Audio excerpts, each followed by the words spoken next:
वैष्णो देवी का विश्व प्रसिद्ध और प्राचीन मंदिर भारतीय राज्य जम्मू और कश्मीर के जम्मू क्षेत्र में कटरा नगर के समीप की पहाड़ियों पर स्थित है।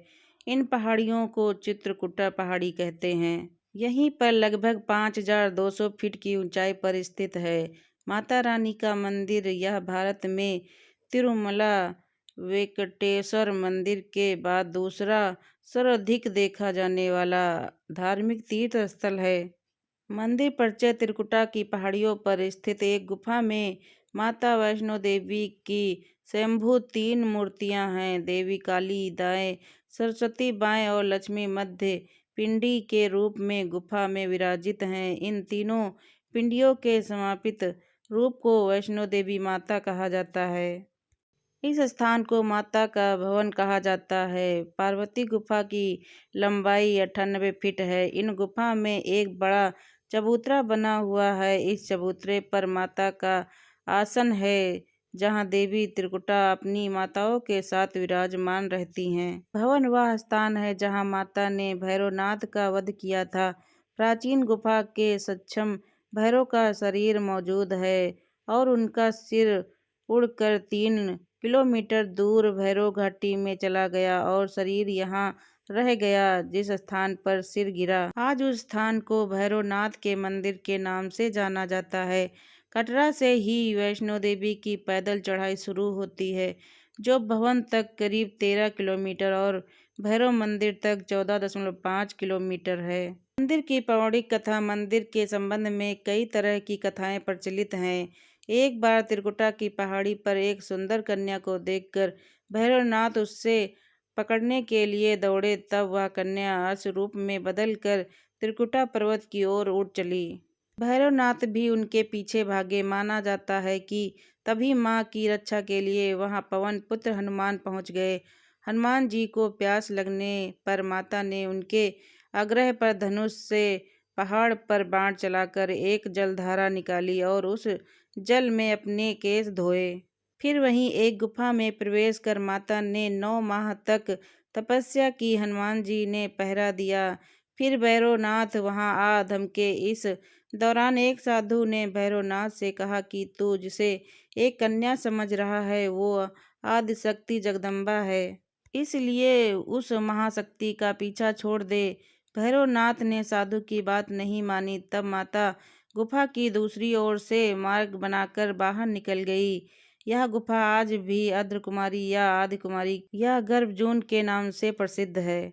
अर्धकुमारी के पहले माता की चरण पादुका भी है।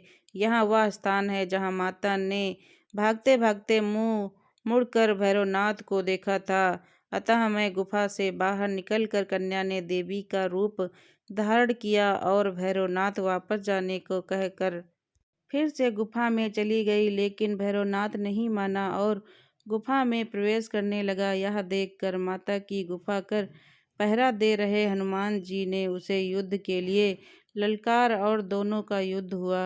युद्ध का कोई अंत नहीं देखकर माता वैष्णो ने महाकाली का रूप लेकर भैरवनाथ का वध कर दिया। कहा जाता है कि अपने वध के बाद भैरवनाथ को अपनी भूल का पश्चाताप हुआ और उसने मां से क्षमादान की भीख मांगी। माता वैष्णो देवी चाहती थी कि उन पर हमला करने के पीछे भैरव की प्रमुख मनसा मोक्ष प्राप्त करने की थी।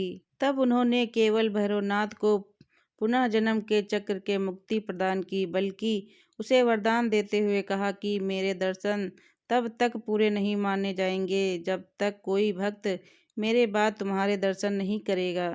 मंदिर की कथा। उपरोक्त कथा को वैष्णो देवी के भक्त श्रीधर से जोड़कर भी देखा जाता है। 700 वर्ष से भी अधिक समय पहले कटरा से कुछ दूरी पर स्थित हंसाली गांव में मां वैष्णो के परम भक्त श्रीधर रहते थे।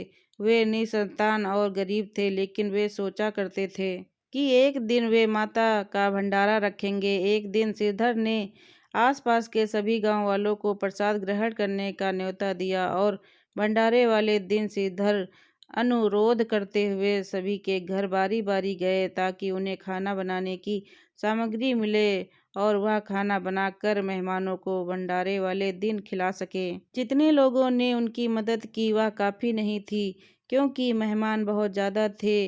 वह सोच रहे थे इतने कम सामान के साथ भंडारा कैसे होगा। भंडारे के दिन पहले श्रीधर एक पल के लिए भी सो नहीं पा रहे थे। वह सोचकर ही वह मेहमानों को भोजन कैसे करा सकेंगे। वह सुबह तक समस्याओं से घिरे हुए थे और बस उसे अब देवी माँ से ही आस थी। वह अपनी झोपड़ी के बाहर पूजा के लिए बैठ गए। दोपहर तक मेहमान आना शुरू हो गए थे। श्रीधर को पूजा करते देख वे जहाँ जगह दिखी वहाँ बैठ गए। सभी लोग श्रीधर की छोटी सी कुटिया में आसानी से बैठ गए। श्रीधर ने अपनी आंखें खोली और सोचा कि इन सभी को भोजन कैसे कराएंगे। तब उसने एक छोटी लड़की को झोपड़ी से बाहर आते हुए देखा, जिनका नाम वैष्णवी था। वह भगवान की कृपा से आई थी। वह सभी को स्वादिष्ट भोजन परोस रही थी। भंडारा बहुत अच्छी तरह से संपन्न हो गया। भंडारे के बाद श्रीधर उस छोटी लड़की वैष्णव के बारे में जानने के लिए उत्सुक थे, पर वैष्णव गायब हो गई और उसके बाद किसी को नहीं दिखी। बहुत दिनों के बाद श्रीधर को उस छोटी लड़की का सपना आया। उसमें स्पष्ट हुआ कि वह माँ वैष्णो देवी थी, माता रानी के रूप में आई। लड़की ने उसे गुफा के बाहर बताया और 4 बेटों के वरदान के साथ उसे आशीर्वाद दिया। श्रीधर एक बार फिर खुश हो गए और माँ की गुफा की तलाश में निकल पड़े।